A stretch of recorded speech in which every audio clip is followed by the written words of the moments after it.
Alors Thierry, la dernière question que je me permets de t'adresser, c'est la question en lien avec le Covid. On est actuellement en confinement, tous, hein. Donc toi comme moi, d'ailleurs, j'ai peut-être moins de chance avec le décor, hein, quand même, tu donnes un petit peu envie.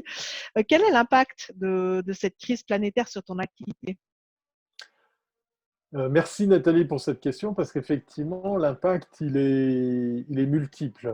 Première chose, et je crois qu'on est plusieurs à avoir ce constat, c'est qu'on n'a jamais autant rencontré de personnes depuis qu'on est confiné chez soi. Alors certes, c'est à distance, à écran interposé, mais voilà, la visioconférence, l'usage de celle-ci fait qu'on se retrouve à avoir plus de facilité à rencontrer des gens pour simplement discuter d'un projet, le suivre ou le mettre en route, ou tout simplement se voir pour faire des réunions, par exemple, hebdomadaires. Et puis, un des autres impacts que je constate aussi chez les autres, comme chez moi, pour parler de mon exemple, c'est l'augmentation de la créativité.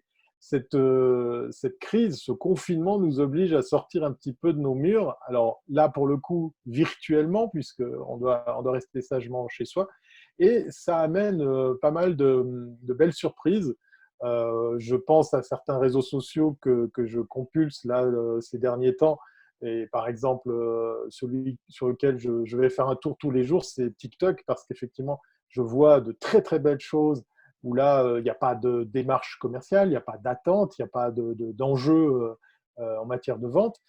C'est simplement de l'expression de créativité poussée à son paroxysme parce qu'on doit faire avec les moyens du bord, son smartphone et le décor de son appartement, par exemple. Cette créativité, moi, je l'ai vécue aussi parce que je me suis dit, ben, tiens, voilà, je suis bloqué dans mes murs, je ne suis pas, comment dire, inhabitué à travailler à distance ou à travailler à la maison. Et sauf que là, ben, c'est maintenant officiel, on doit rester chez soi. Donc, je me suis retrouvé à créer des nouvelles choses, de nouveaux types de contenus. Et je constate que c'est très, très intéressant, c'est très excitant parce que c'est communicant. Dans le cas précis, c'est le live, moi, pour parler d'un exemple concret. Ce live amène des choses et puis cette créativité, le fait de redonner, par exemple, dans plus de contenu qu'on partage plus facilement, ou prendre le temps, par exemple, de répondre à une interview, ça amène quelque chose.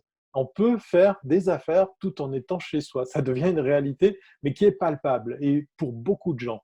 Et je suis le premier heureux. Tu nous fais un petit coup de publicité peut-être pour ton live, parce que moi je le suis quand c'est possible de le faire.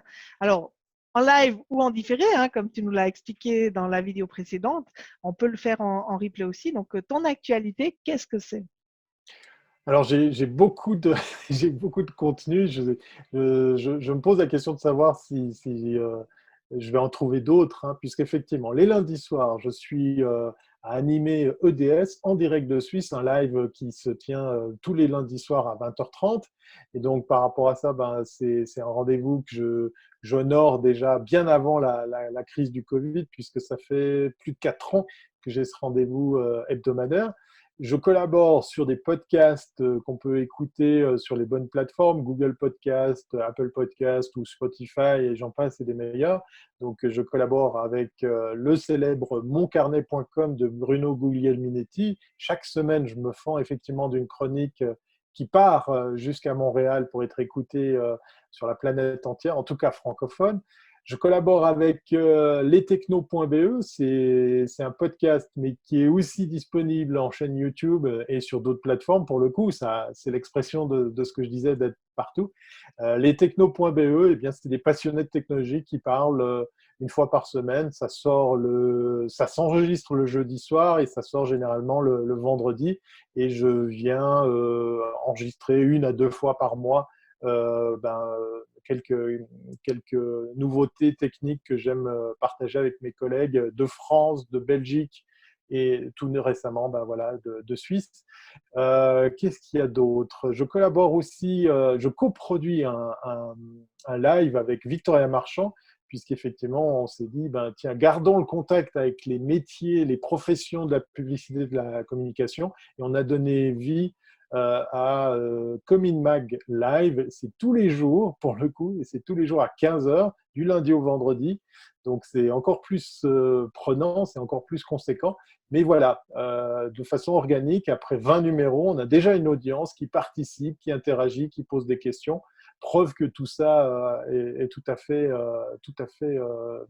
jouable et peut porter justement des résultats. Et puis, confinement oblige, j'ai dû mettre de côté un de mes projets qui me tenait très, très à cœur. C'est celui de ma newsroom mobile, puisqu'effectivement, j'ai équipé un fourgon aménagé entièrement de caméras pour faire du live, des reportages, des interviews.